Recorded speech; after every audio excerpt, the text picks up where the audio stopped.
मौजूद हैं और हम लगातार जो है बिहार विधानसभा चुनाव 2025 को लेकर चर्चा कर रहे हैं कि आखिर इस बार किसकी सरकार बनेगी, किसके हाथ में बिहार की कमान आएगी और कौन इस बार विपक्ष में बैठेगा। ये तमाम तरह के सवाल जो हैं सभी के दिमाग में है तनीषा कि इस बार किसकी सरकार बनेगी, क्योंकि एग्जिट पोल जो है इस बार चौंकाने वाले आए थे, लेकिन कहीं ना कहीं कुछ हद तक तनीषा मैं कह सकती हूँ शुरुआती रुझान जो है वो एग्जिट पोल के मुताबिक ही आ रहे हैं। हालांकि ये शुरुआती रुझान है, अभी 9 ही बजे हैं, तस्वीर अभी क्लियर होने का बहुत समय है। करीब 3 बजे के और 4 बजे के आसपास तस्वीर क्लियर होगी कि आखिर बिहार में किसकी सत्ता होगी। जी बिल्कुल बिल्कुल सही बोल रहे हैं आप। और कहीं ना कहीं मैं ये भी देख पा रही हूँ कि बीजेपी जो है वो बड़ी पार्टी बनते हुए दिख रही है, लेकिन आरजेडी भी जो है वो नेक टू नेक कंपटीशन दे रही है। वैसे तो रुझान ये आए थे कि आरजेडी ही इस बार बिहार में बड़ी पार्टी बनेगी,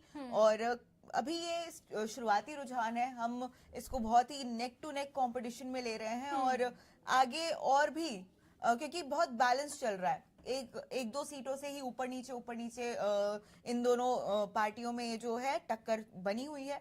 वहीं हम अगर ओवरऑल की बात करें तो एनडीए इस वक्त 109 सीटों पर आगे चल रही है, वहीं महागठबंधन 72 सीटों पर आगे चल रही है। और जैसा कि मैंने सुना था कि जन स्वराज पार्टी जो है वो इस बार प्रशांत किशोर की जो पार्टी है वो खाता नहीं खोल पाएगी, लेकिन फिर भी उन्होंने अपना खाता खोला है और वो 2-3 सीटों पर अभी फिलहाल आगे चल रहे हैं।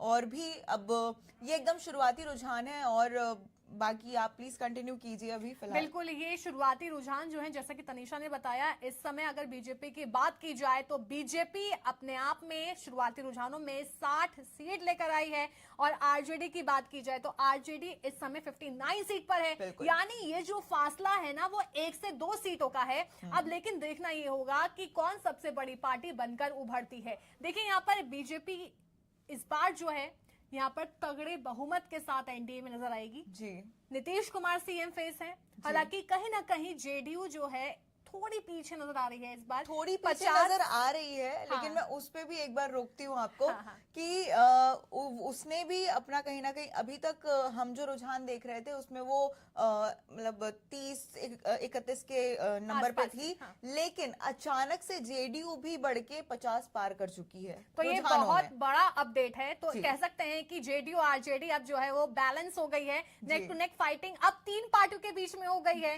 यानी एनडीए वर्सेस आरजेडी, ये मैं कह सकती हूँ, क्योंकि जेडीयू एनडीए की सीट जो है लगभग अब जो ऊपर नीचे है। और तो वहीं अगर उसके कंपेल किया जाए तो जेडीयू के पास 51 है और आरजेडी के पास करीब 60 सीटें शुरुआती रुझानों में होने वाली हैं। तो ये जो बढ़त है लगातार और जो ये घटना है वो जारी रहेगा, तो इसमें कोई दो राय नहीं है कि हम अब लगातार जब भी बोलेंगे तो उसके हिसाब से नंबर बदलते ही जाएंगे, वो चेंज होते जाएंगे। तो इसमें हम आगे पीछे हो सकते हैं, जाहिर सी बात है, शुरुआती रुझान है, हम आपको लगातार बोल रहे हैं। लेकिन अब जो है 120 पर एनडीए इस समय पहुंच चुकी है, ये शुरुआती रुझान हम आपको लगातार दिखा रहे हैं, और महागठबंधन इस समय 72 यानी 72 पर है। तो कहीं ना कहीं एग्जिट पोल जो है तनीषा वो एग्जैक्ट पोल में तब्दील हो जाएंगे या फिर नहीं, ये हम कुछ नहीं कह सकते, क्योंकि अभी 9 ही बजे हैं और शुरुआती रुझान जो हैं बहुत तेजी से एनडीए के खाते में गए हैं। जी बिल्कुल सही बोल रही हैं आप। और इस बार जो है वो बहुत शॉकिंग एक बिहार में चीज हुई कि महिला वोटर्स जो है उन्होंने रज के वोट किया है। लाइक अगर हम फाइनल आंकड़ा देखें तो 71.6% जो महिलाओं का आंकड़ा रहा है, उन्होंने वोटिंग की है, वो अपने घर से बाहर निकली हैं और उन्होंने हिम्मत दिखाई और कहा कि भाई इस बार तो हम अपनी सरकार खुद चुन के ही आएंगे। बिल्कुल, कहीं ना कहीं वो बहुत बड़ी न्यूज थी जब ये आंकड़ा आया हमारे पास। और ओवरऑल अगर पुरुषों का आंकड़ा देखें तो 62.8% जो पुरुष है उन्होंने इस बार बिहार में वोट दिए हैं। और तो इस पे मैं आपसे थोड़ा सा डिस्कशन करना चाहूंगी कि लेकिन मैं आपको तनीषा इस बीच में रोकना चाहूंगी कि शुरुआती रुझानों में जो है एनडीए को बहुमत